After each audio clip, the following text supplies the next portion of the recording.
Isang mapagpalang araw po sa atin lahat. Good morning po. Ako, bumili po tayo ng daga. Isang halagang 1 kilo po yan, 200. Medyo mahal po ngayon kasi po madalang ang mahuli. Ayan, lulutuin po natin niya, i-adobo. Ngayon po ay titilarin po muna natin ngayon.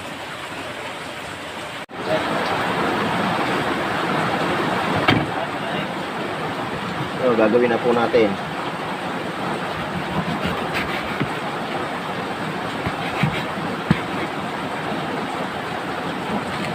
Layo mo.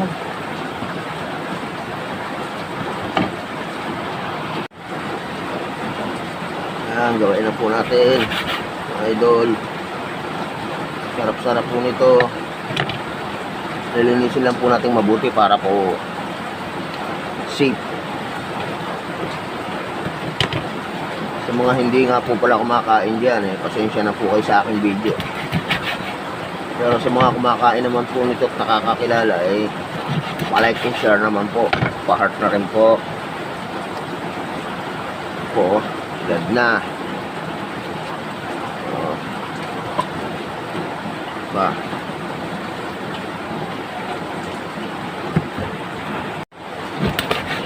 Iwahiwain po natin.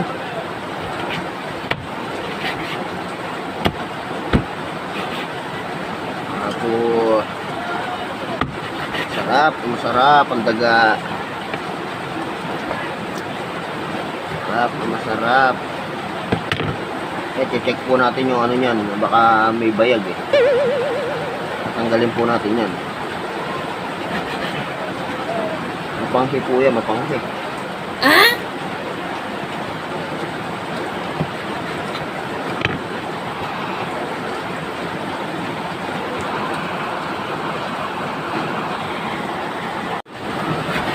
Last na po ito.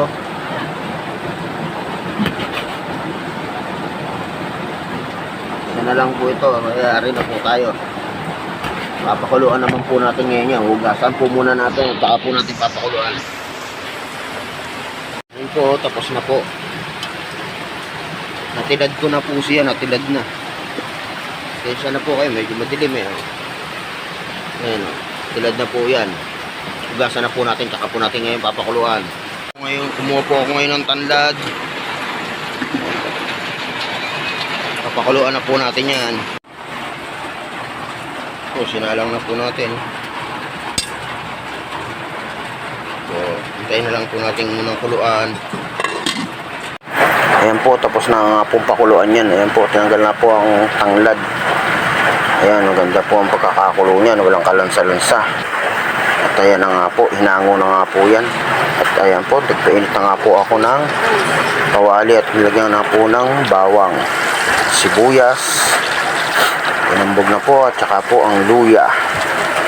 Ayan po, gigisahin na po natin yan. Siyempre po, hindi mawala ang pagpaanghang, sili. Ayan po. At ayan, tatambog na po natin ang daga. Ayan po. Ayan, halo-halo. Ayan. Napakasarap po yan. Ayan po. At binudburan po natin ng paminta. Tsaka po nilagyan na po natin dahon laurel. Tsaka po yung magic sarap. Ayan. Halo-halo lang po tayo dyan mga idol. Napakabisa po yan. Ayan po. Nilagyan na nga po natin ng toyo. Ayan. Pumula-pula na nga po yan. Ayan po. Napakasarap yan. Tinakpang ko po muna dyan yan. Ayan nga po, hinahango ko na nga po, pulong-kulo na nga po yan. Lagyan na po natin ng suka. Ayan, napakasarap. Takpan po muna ulit natin. Ayan po, hango. Ayun, napakagandang pagkakaluto. Ayan nga po, at luto na nga po yan. So, toasted din lang po natin ng kaunti. Ayan po, napakabisa po yan, napakasarap yan. Sige po, maraming salamat po.